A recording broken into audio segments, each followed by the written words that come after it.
Yeah. All righty. We'd like to,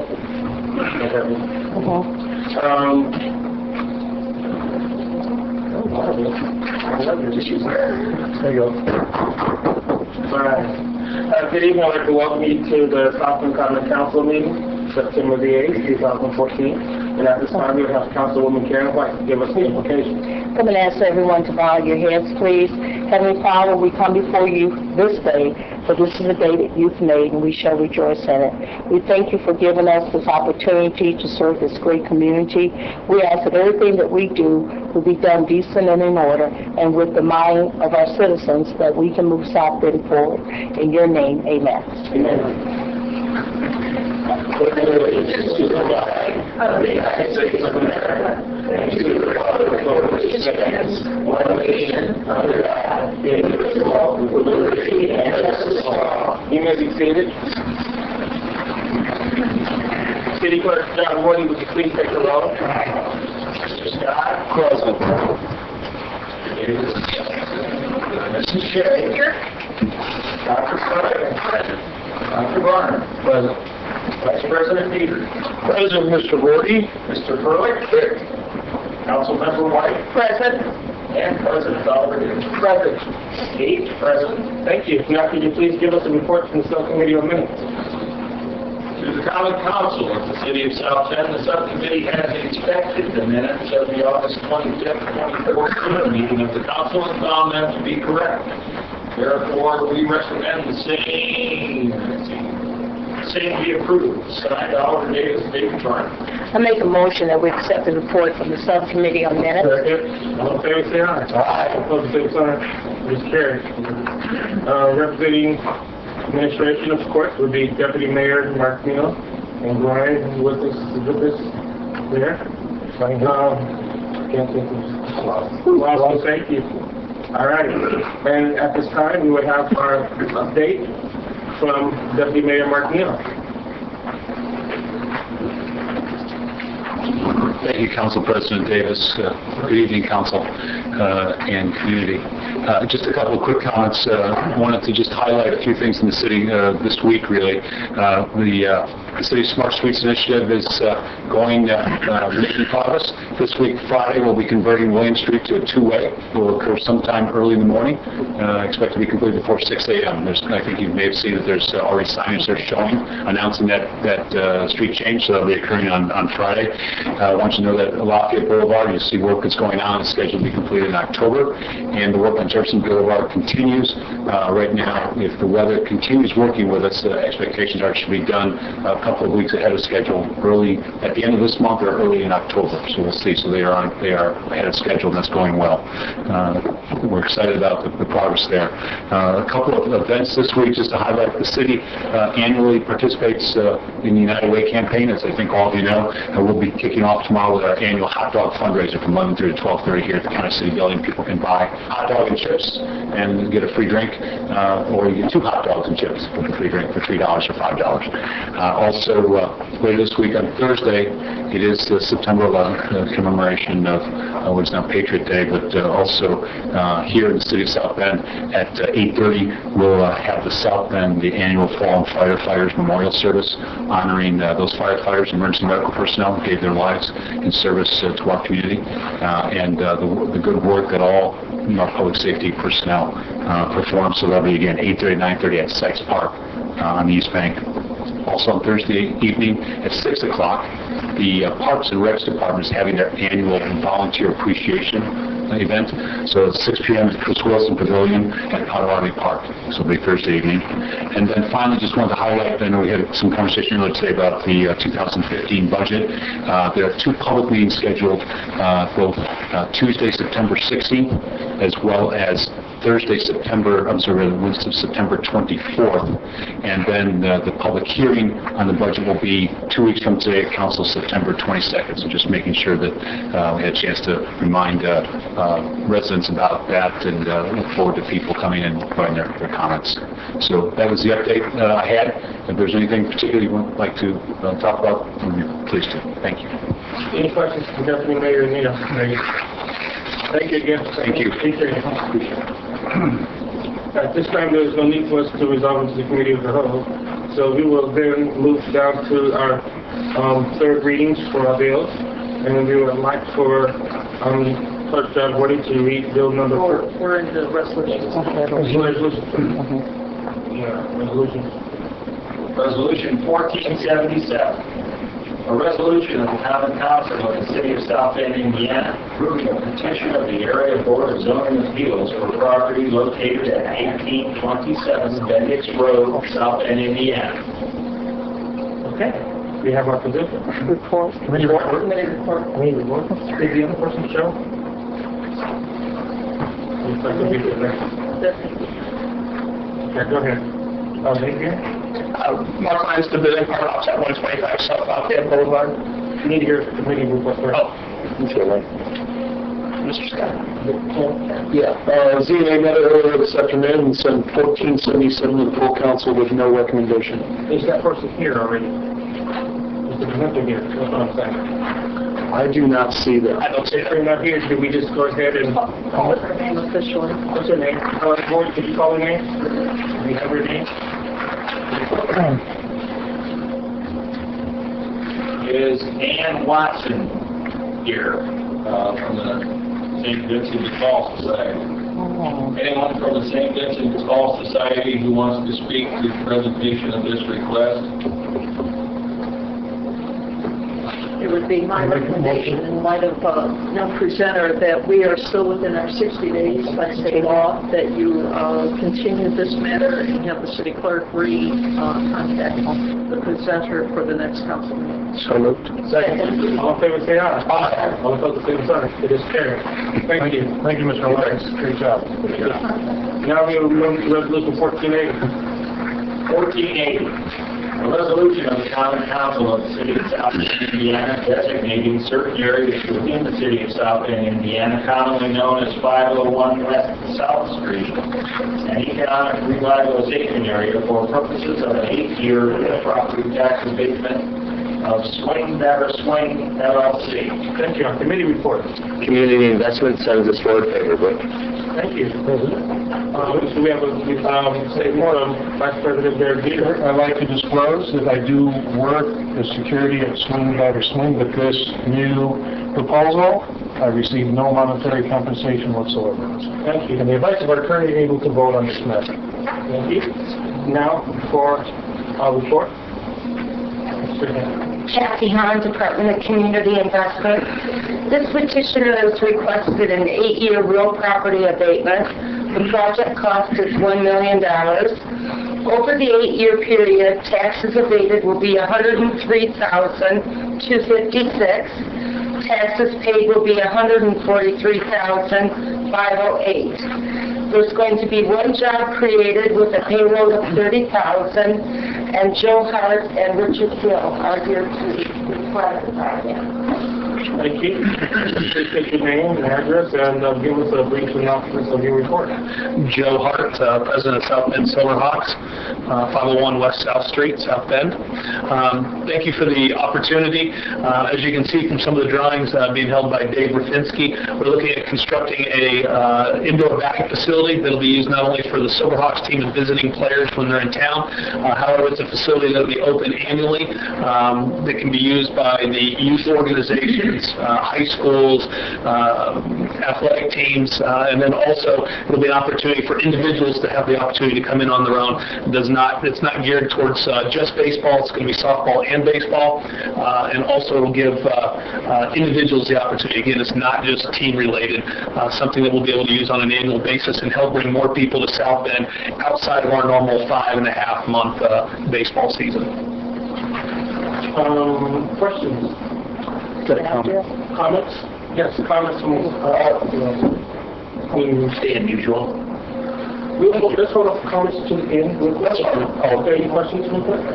Yeah, we now have a question for Dr. Ryan. What are the proposed uses of this other than just a mechanic? With the space, it's, I think Dave said it'll be about 17,000 square foot of usable space inside. Question then. Yeah. Did I misunderstand? I heard it was 11,000. Yeah, go ahead. Please, yes. You should name and address and then Answer the question, please. David Rafitsky, with Jones Petrie Rafitsky. Our office is at 412 South Lafayette Boulevard, South Bend, Indiana. Earlier today, the number of 11,000 square feet was thrown out. Went back and verified that after. Frankly, this has been moving very quickly for us too. We made some design modifications to the building since the time that we filed for the tax statement, and now the footprint of the building itself, as it sits on the ground, is about 14,000 square feet. Usable space inside, including the mezzanine, takes it to just under 17,000 square feet. So it's 17,000 square feet. Correct. And what are the other uses, I think, Mr. Proposed uses for it? We'll be able to use it as a banquet facility. We'll be able to use it for birthday parties. The way it's designed is the netting on the inside will be able to be raised, so it'll be basically open space. The mezzanine up top will have the opportunity to be used for events outside of just specific baseball or softball. So for us, it's kind of a multi-purpose facility, but obviously the main idea behind it is an indoor hitting facility for both baseball and softball. Will team offices be there? No, there will not be team off. We'll remain in the baseball stadium itself. The changes that you made regarding the sizes that you shared with Dr. Warner, is that reflected in our legal documents? The petition on file with the Office of the City Clerk clearly shows the 11,200, so if he could file the appropriate document. Most certainly. Yeah, the weight room was added to that at one point to help for our Major League affiliate. And then will that be also reflected in the documents that you will present? Or? Yes. I would appreciate that. Any other questions? We'll come back to comments afterwards. Yeah, well, go ahead. I'm okay. I'm sorry, thank you. Well, then, with regards to the building itself and the facilities, is it a build-out including all fixtures, or is it including weight room equipment, or is that going to be a function of some other project? No, actually, with it, typically our Major League affiliate is the one that supplies all the weight room equipment, but everything else we will furnish and all the fixtures will be there. Dr. Varner, you had a question earlier this afternoon about the interest. In case something happens, and do we have to have a backup kind of thing, something at the end? What would be the use for the building? You said something similar to that? Well, you said it's moved rather fast. Sure. For all. Sure. And I think we probably need to clarify square footage. I mean, I'm guessing if the square footage went up 6,000 from 11 or 5,000, 7,000, the cost probably went up a bit also. So what was a $1 million project is now maybe $1.4 million, I don't know. I mean, there's a lot of details lacking, and particularly with regards to the documentation on this, that would probably, we would be well served to be advised as to that, rather than finding out later that it's $2 million and we're furnishing it and all these other things, which over years I've just seen these sort of things happen. I think clarity up front is best for all.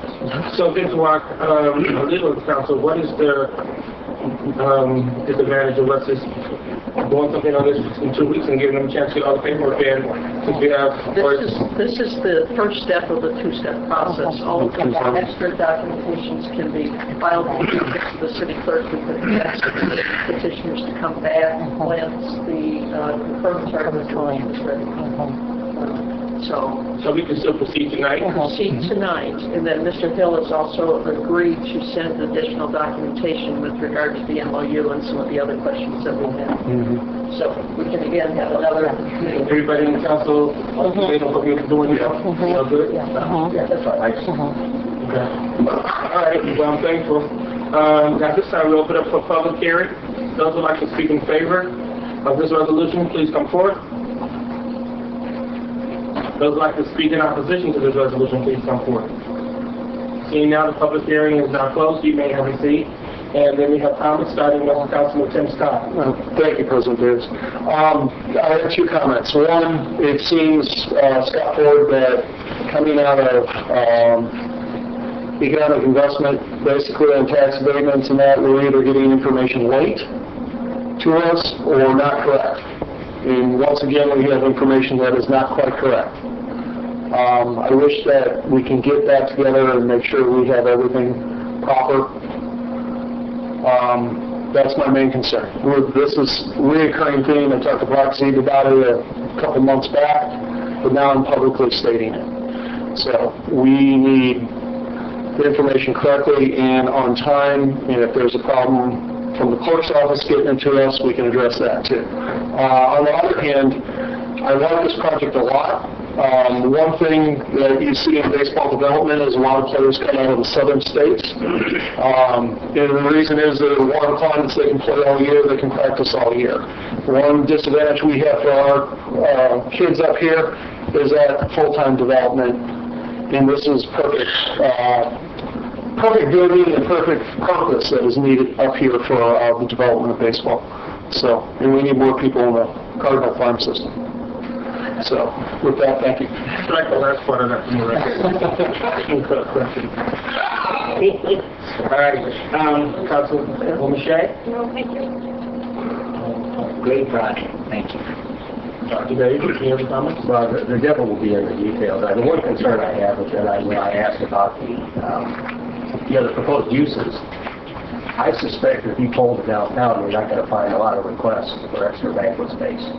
I think we have Century Center, which is trying to rent vacant space, I think. And these are all publicly owned facilities already, and since this will ultimately probably be a publicly owned facility, we would maybe shoot ourselves in the foot by creating another banquet space when we don't really need any more banquet space.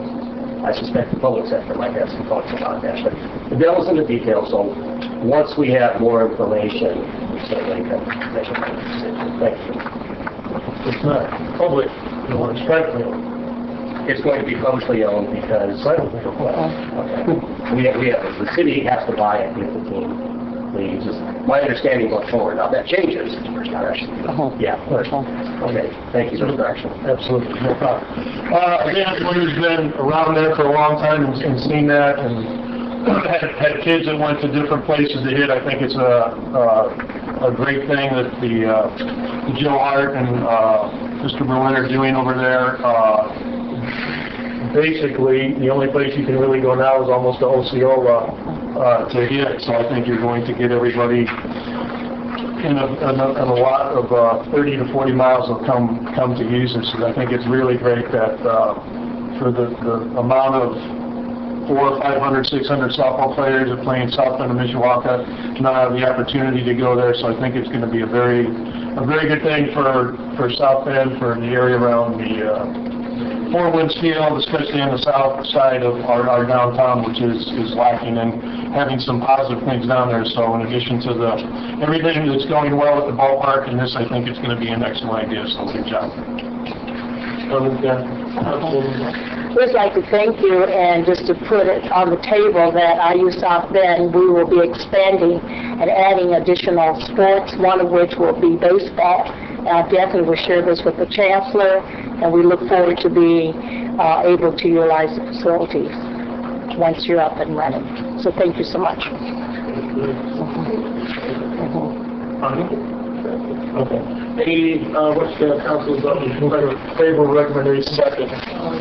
To adopt. To adopt. Second. Okay, council, please let us go ahead. Mr. Scott? Aye. Mrs. Shea? Aye. Dr. Furley? Aye. Dr. Varner? Aye. Vice President Peter? Aye. Mr. Furley? Aye. Councilmember White? Aye. And President Davis? Aye. That would be 8 ayes. Thank you. There's no bill to put meeting tonight. Any unfinished business or new business on the council tonight? Seeing none. What's the next meeting, Councilwoman? Wednesday at 4. Wednesday at 4. Thank you. Now we are the privilege of the floor.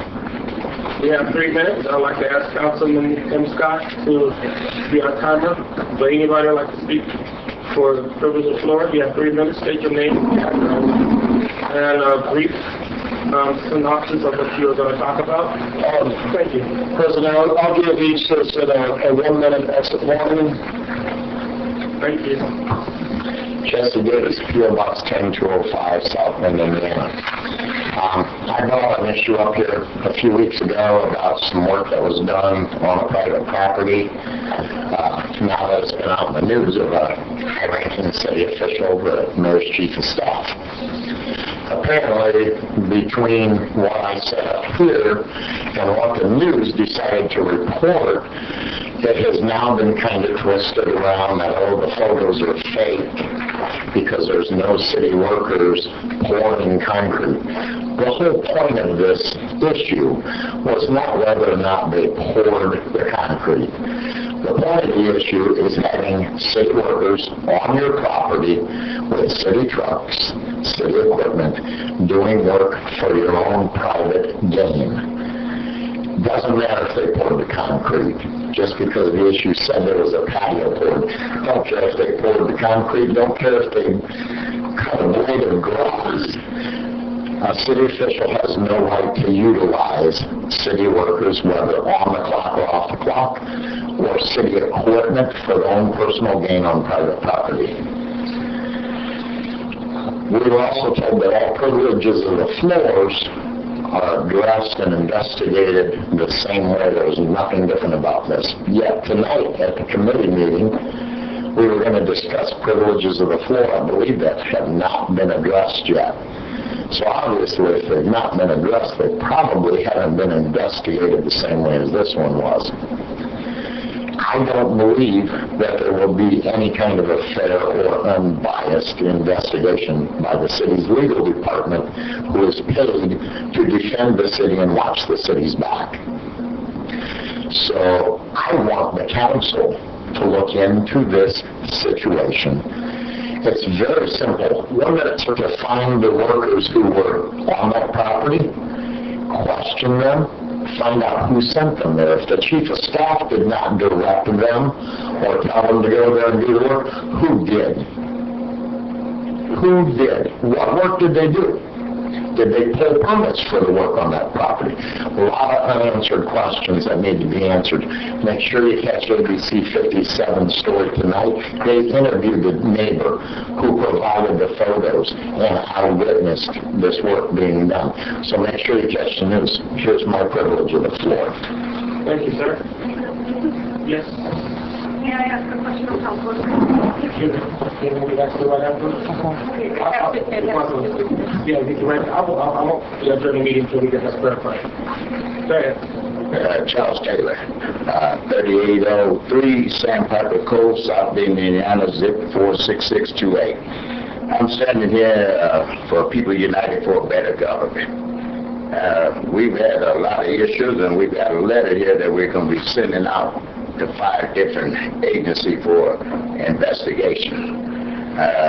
We came to the council before saying that there should be an investigation, and I'm just going to read this. A number of the people representing the churches and other groups from across sections of Michigan have formed a new organization, People United for a Better Government, PUBG. PUBG is a local government watchdog group.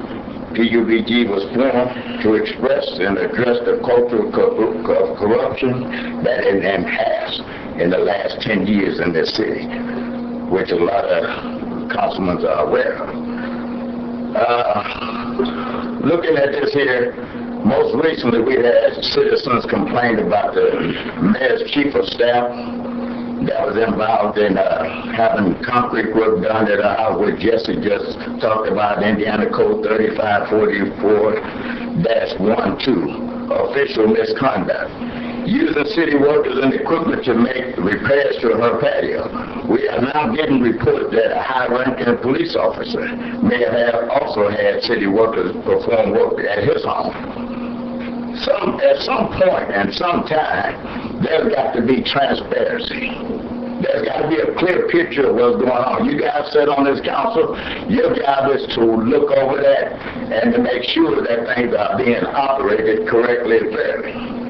And it says some examples of the effort by local officials to cover up corruption is demonstrated by the refusal of the city to release State Police Report Case 24-25862, which is a rumored contact criminal acts of misconduct by the South Bend Police Department. And there's another example, the Stevens case. Not only the Stevens case, but we also had Karen DePape was fired, Boykins was fired. No real clear picture. There was too much cover. The tapes have never been released. The police video has never been released. The citizens have a right to all of that. They pay for it. They pay for the protection and everything else. And what do they get? They get ran around the mulberry bush. But it's time for transparency, and it's time for truth and righteousness to come forth. And so we're going to be sending these letters out, and I'm going to give a copy to you guys, and I'm going to give some to the reporters. But it's time that you step up and do the job that you was called for to do. Thank you, sir. And I'm going to give you a copy of the 37th floor, and then I'm going to give you copies of what's going on.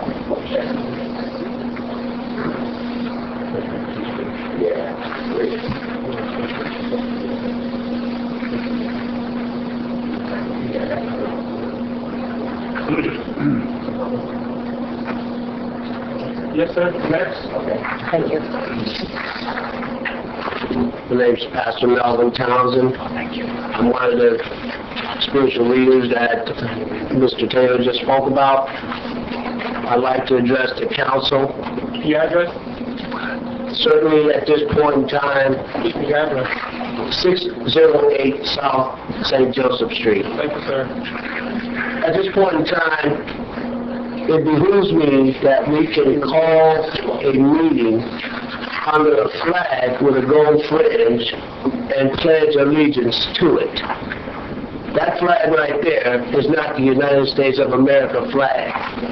So you have your own constitution, you have your own laws, and everything that we come in here to do is really not legal because you're running a flag in a state, which is Indiana, and according to the United States Constitution, Article 4, Section 3, it clearly states, for the United States of America, no new state shall be formed or erected within the jurisdiction of any other state. This is Indiana. That flag right there and everything that you guys are sitting up there doing, and I'm including the ladies, it's illegal. And so when we ask your help to resolve some of the matters in the city, it would be really a wise thing for you to have the United States of America flag and not that gold fringe one. That's all I got to say to you. Thank you. Next. State your name and address. David Frank, 50520 Burtonwood Drive, South Bend, Indiana.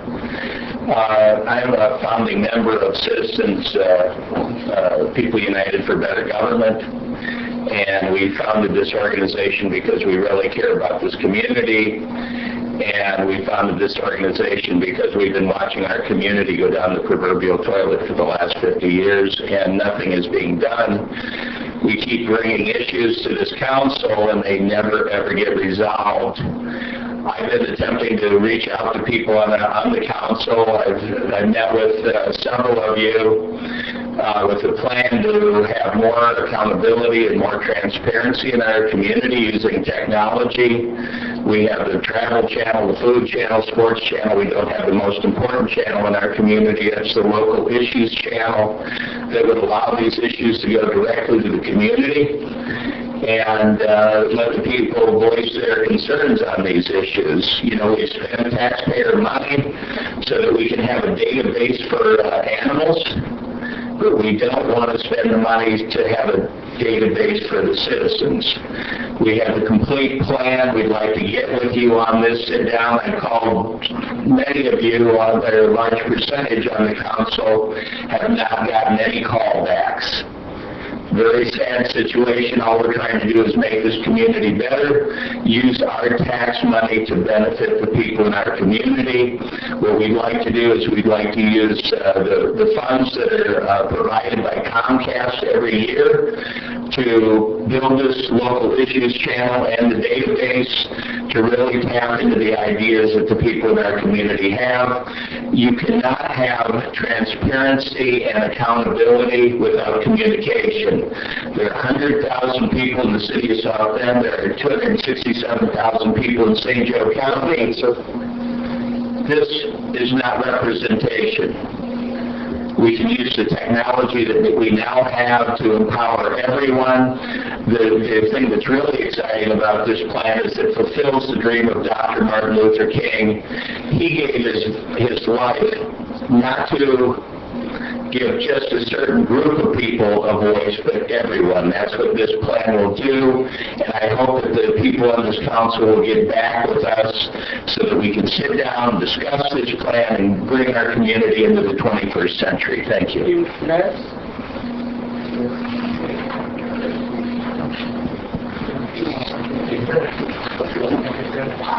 Gary King, 730 Northfield Street, South Bend.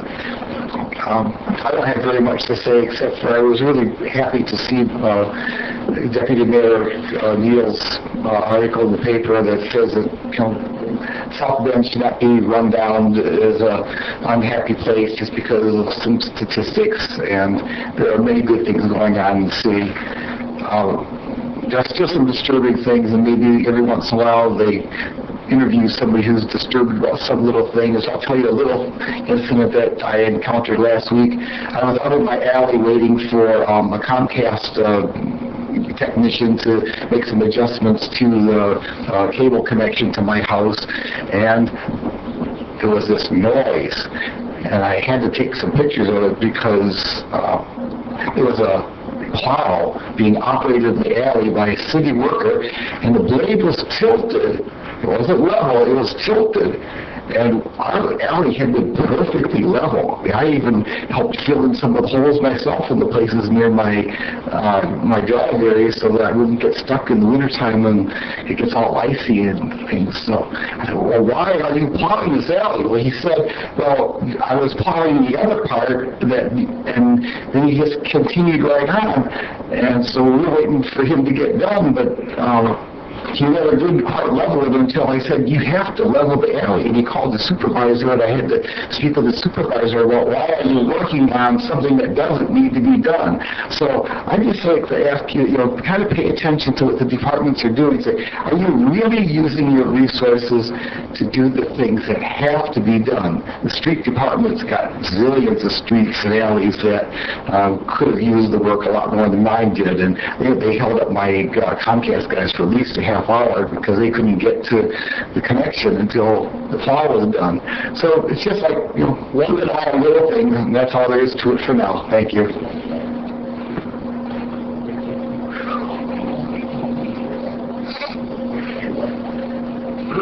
Susan Moore, 2203 Lear Street, South Bend, Indiana, 46613. I am here with an issue that I've been dealing with now for almost 2 years. It's a house that's directly north of mine, 2201 Lear Street. The house has multiple code violations. Literally on a daily basis, I've been on the phone with code. I've spoken with Jim Wood. I've left all kinds of messages from Ms. Shubida. I've spoken with the new code person, Randy, who seems to be trying to get things on the ball. I've been in contact with legal, Tasha Reed Outlaw. I went to a hearing with her. We brought up the vacate and seal issue. There's a vacate and seal on the property. There were people living in the property for at least 3 months with no utilities, none whatsoever. And we had eyewitnesses to this, and basically we're told that we had to have footage or video for it to be solid evidence. Basically anyone I've spoken with the exception of Derek Dieter and Valerie Shea, basically we've been blown off. And nothing's happened. So the media came out this morning, and lo and behold, I got a phone call. And hopefully, something's going to be done, because all we want is a meeting to deal with this property that's been an eyesore, bringing down everybody's values. And there's been critters going in and out of the house, a stench, because there was absolutely no utilities. So guess what the people were doing? And literally, it's right next to my driveway. So we've really had an issue trying to get anybody to do anything. 1 minute, ma'am.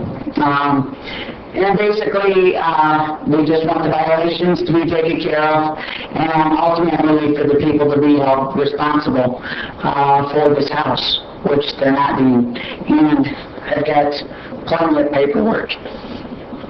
So I thank you for your time. Next.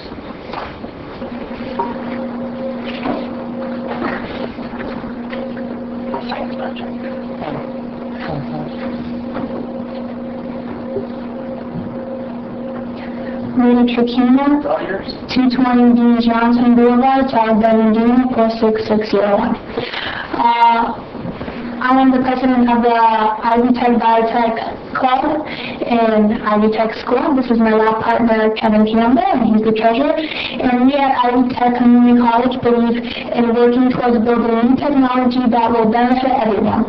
And we are designing a biosensor that will detect viruses in water. It will be an easy device. It will be easy to use for everyone. The device works, you dip your device in the water and the color changes from a light yellow color to a dark purple color. We have devices now, old methods, which take up to 3 days to detect viruses in water, but our device will be in less than 3 hours. We believe wholeheartedly that our finished product will be able to put to use not only in recreational waters inside industrialized countries, but also to determine if water is drinkable in developing nations. We want to help our local community by providing a fast and easy way to know whether or not disease-causing viruses are present in a body of water.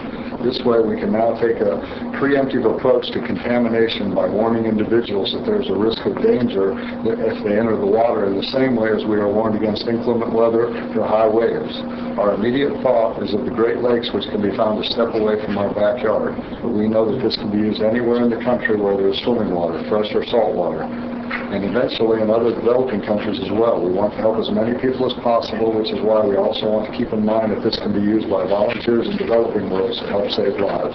That's why we need your help to turn this cutting-edge idea into reality. We have done the testing and the procedures and know that this complementation will take place.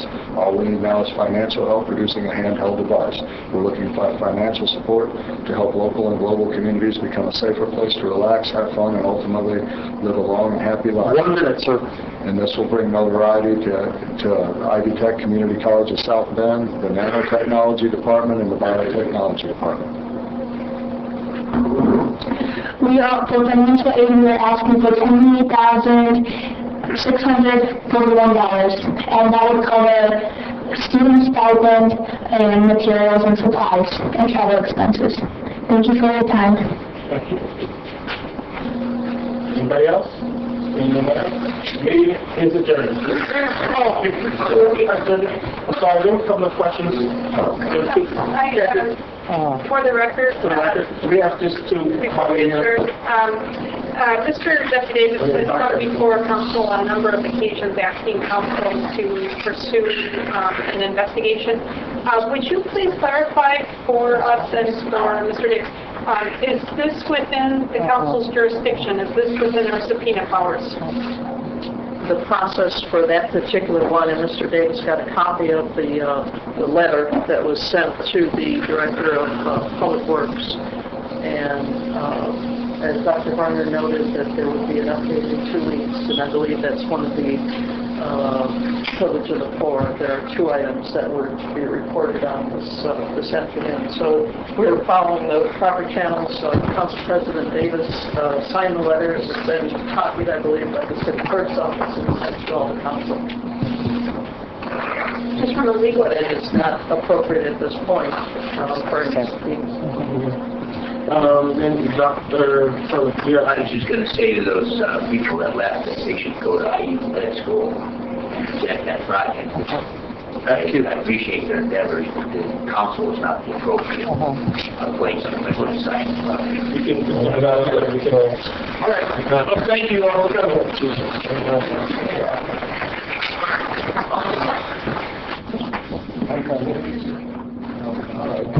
Remember that. I can't do it. You better pen?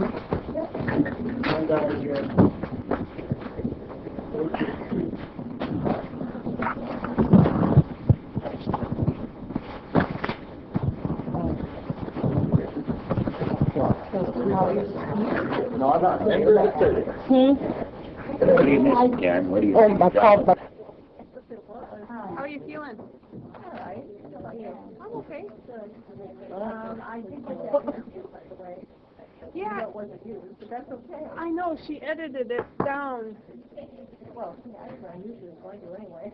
Yeah, I probably gave her more contact information than she needed, but that's okay. That's how you do a thorough investigation. So. Well, I also told her that I had talked to Dave Hancock, yeah. I told her I had talked to him, and I said, I think he's yeah, I said that. Well, Bye. Do you have a minute? Yeah. Can you wait just 1 minute?